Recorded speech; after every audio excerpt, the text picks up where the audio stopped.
Welcome to Copilot Podcasts. You know that feeling when someone says you can't do something? Well, today we're proving them wrong. Physical limitations don't have to stop you from training your own service dog. Today, we're breaking down adaptive strategies, practical solutions, and game-changing techniques that make service dog training accessible to everyone. By the end of this episode, you'll have a toolbox of methods to work around physical challenges and train your service dog effectively. And it's such an important topic because many people don't realize that the Americans with Disabilities Act actually protects your right to train your own service dog.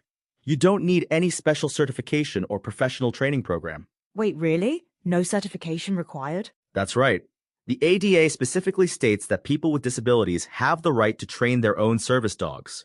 The only requirements are that the dog must be trained to perform specific tasks that help with your disability and behave appropriately in public. That's actually really empowering. But let's talk about the first step, choosing the right dog. What should people consider? Well, according to recent veterinary guidance, Labrador Retrievers and Golden Retrievers are often top choices because they're eager to please and have the right temperament.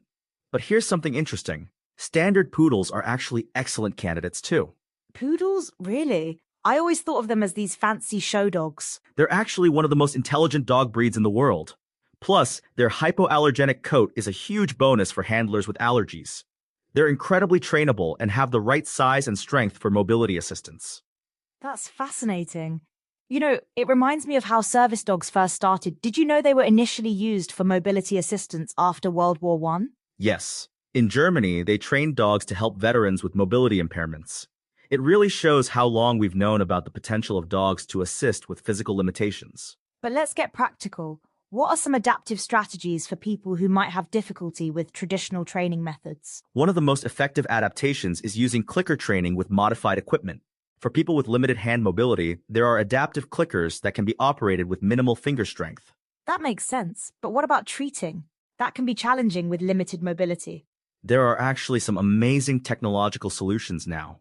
Remote treat dispensing devices can be activated with minimal movement, and some can even be controlled through voice commands or smartphone apps. Technology really is changing the game, isn't it? Absolutely. But here's something counterintuitive. Sometimes slower training actually leads to better results. How so? When you take more time, you can focus on precision and clarity in your commands.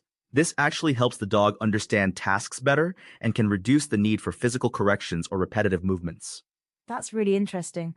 What about specific tasks? How do you adapt task training? Let's take retrieving items as an example. Instead of throwing objects, you can start by placing them just a few feet away. The key is breaking down tasks into smaller, manageable steps. And I imagine that helps build the dog's confidence too? Exactly. And it helps maintain your energy levels too. Remember, training sessions don't need to be long. Even 5-10 minutes can be effective if they're focused and positive. What about public access training? That seems like it could be particularly challenging. This is where having a support person can be really helpful. They can assist with initial socialization while you focus on maintaining control and reinforcing good behavior. But what if someone doesn't have a support person available? There are actually service dog training groups in many communities that can help. They often have experience with adaptive training methods and can provide peer support. That's good to know. What about equipment? Are there specific tools that can help? Yes, there are several adaptive tools available. For example, hands-free leashes, extended reach treat pouches, and harnesses with easy release mechanisms can make handling much easier.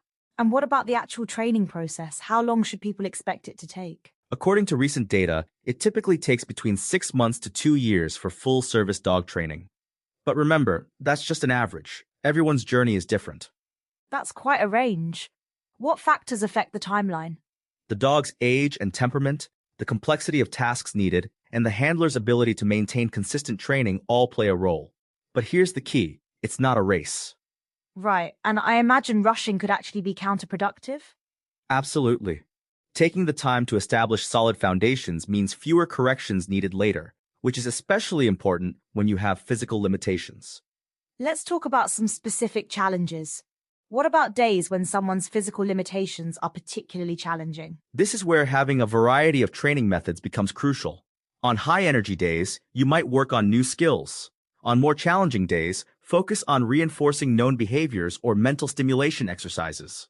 That makes a lot of sense. It's about adapting to your capabilities each day. Exactly. And here's something many people don't realize. Mental exercise can be just as tiring for dogs as physical exercise. Tasks like scent work or puzzle toys can be great alternatives on low-energy days. What about motivation, both for the handler and the dog? Keeping training sessions positive and celebrating small victories is crucial. For the dog, varying rewards, treats, praise, toys helps maintain interest. For handlers, tracking progress, even small steps, can be really motivating. And what about when things don't go as planned? That's completely normal and part of the process. The key is to stay flexible and be willing to adjust your approach.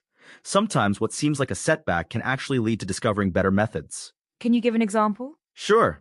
I know of a trainer who struggled with traditional leash work due to arthritis. They discovered that using a chest-mounted camera to record training sessions allowed them to better analyze and adjust their technique without physical strain.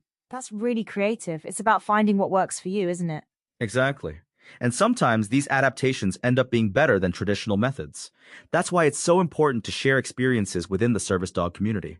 Speaking of community, what resources are available for people who want to start this journey? There are several organizations that provide guidance and support for owner trainers. Many offer online resources, which can be especially helpful for those with mobility challenges. And what about the legal aspects? What should people know? The most important thing is understanding your rights under the ADA. Your self-trained service dog has the same public access rights as professionally trained dogs, as long as they're trained for specific tasks and well-behaved. That's really empowering information. What final advice would you give to someone considering this journey? Be patient with yourself and your dog. Focus on progress, not perfection. And remember that your physical limitations don't define your ability to be an effective trainer. That's beautiful. Any last thoughts? Yes, don't let anyone tell you it can't be done. With the right adaptations and support, training your own service dog is absolutely achievable. So, when you step back from everything we've covered today, what's the biggest takeaway? I think it's that physical limitations don't have to be barriers. They can actually lead to innovative training solutions that might work better than traditional methods. And sometimes those innovations end up helping the broader service dog training community too. Exactly. Every adaptation we develop makes service dog training more accessible for everyone. Well, that brings us to the end of today's episode of Copilot Podcasts. Remember, your physical limitations don't define your capabilities. They just mean you might take a different path to the same destination. And sometimes that different path leads to even better results. Absolutely. Thanks for joining us today, and remember, train smarter, not harder.